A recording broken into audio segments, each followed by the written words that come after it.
we had a camp in Mysore. So Mysore ಅಲ್ಲಿ ನಾವು camp they wanted in Kannada. So ಅಲ್ಲಿ ತುಂಬಾ ಚೆನ್ನಾಗಿ ನಡೀತು. ನಮಗೆ ಫುಲ್ ಗ್ರೌಂಡ್ ಅವೈಲಬಿಲಿಟಿ ಇತ್ತು. ಹಾಗಾಗಿ we could play few practice matches, we could play few scenarios. So ಅದು ಇನ್ನೊಂದು ನಮ್ಗೆ ಅಡ್ವಾಂಟೇಜ್ ಏನಿತ್ತು ಅಂದರೆ ಮಳೆಯಿಂದ ನಮಗೆ ಸೆಷನ್ ಏನು ಇದಾಗಿಲ್ಲ. ಸೊ ದ್ಯಾಟ್ ವೇ ನಮಗೆ ಪ್ರಿಪರೇಷನ್ ವಾಸ್ ಪ್ರಿಟಿ ಗುಡ್. ಇಲ್ಲಿಂದ ನಾವು we are looking very eagerly looking forward to the game today.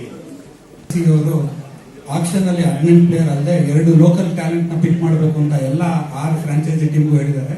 ನಾವು ಎವ್ರಿ ಇಯರ್ ಆಕ್ಷನ್ ಗಿಂತ ಮುಂಚೆ ಈ ಟ್ಯಾಲೆಂಟ್ ಹಂಟ್ ಅಂತ ಕಂಡಕ್ಟ್ ಮಾಡ್ತೀವಿ ಮೈಸೂರಲ್ಲಿ. ಆಲ್ಮೋಸ್ಟ್ 350ಕ್ಕಿಂತ ಜಾಸ್ತಿ ಕ್ರಿಕೆಟರ್ಸ್ ಬಂದು ಅಲ್ಲಿ ಪಾರ್ಟಿಸಿಪೇಟ್ ಮಾಡಿದ್ರು ಮೈಸೂರಲ್ಲಿ. ಅದರಿಂದ 10 ಪ್ಲೇಯರ್ ನ ಶಾರ್ಟ್ ಲಿಸ್ಟ್ ಮಾಡಿ ನಮ್ಮ ಆಕ್ಷನ್ ಆದ್ಮೇಲೆ ಟೀಮ್ ಕಾಂಪೋಸಿಷನ್ ನೋಡಿ ಕಿಶನ್ ಬಿದಾರೆ ಮತ್ತೆ ಗೌತಮ್ ಸಾಗರ್ ಅಂತ ಯಂಗ್ ಟ್ಯಾಲೆಂಟೆಡ್ ಪ್ಲೇಯರ್ಸ್ ಅನ್ನ ನಾವು ನಮ್ಮ ಈ ವರ್ಷದ ಕ್ಯಾಚ್ಮೆಂಟ್ ಪ್ಲೇಯರ್ಸ್ ಆಗಿ ತಗೊಂಡಿದ್ದೀವಿ. and that forms the 20 players of the team. Players have always believed in encouraging talent and encouraging sportsmanship and creating a culture of goodness team alli, and our boys and our character represents that on and off the field year on year. Always Kannada every move ಹಿಂದೆ ಎಲ್ಲ planning ಇರುತ್ತೆ, ಎಲ್ಲರದ್ದು thoughts ಇರುತ್ತೆ. So ನಾವೆಲ್ಲ ನೋಡಿದೀವಿ ಹೆಂಗ್ ಆಡ್ತಾರೆ, ಏನು ನಾವು ಕಾಂಟ್ರಿಬ್ಯೂಟ್ ಮಾಡ್ಬೋದು ಟೀಮ್ಗೆ. ಆ್ಯಂಡ್ ಸರ್ ಹೇಳ್ದಂಗೆ ಆಪ್ಷನ್ ಆದಮೇಲೆ ಟೀಮ್ ಕಾಂಬಿನೇಷನ್ ನೋಡ್ಬಿಟ್ಟು 2 ಜನನ ತೊಗೊಂಡಿದ್ವಿ, ಕಿಶನ್ ಆ್ಯಂಡ್ ಗೌತಮ್ ಸಾಗರ್. ಇಬ್ಬರು ಸಖತ್ all-round players and more importantly team players. So ಅದರಿಂದ ನಮಗೆ ತುಂಬ ಹೆಲ್ಪ್ ಆಗುತ್ತೆ.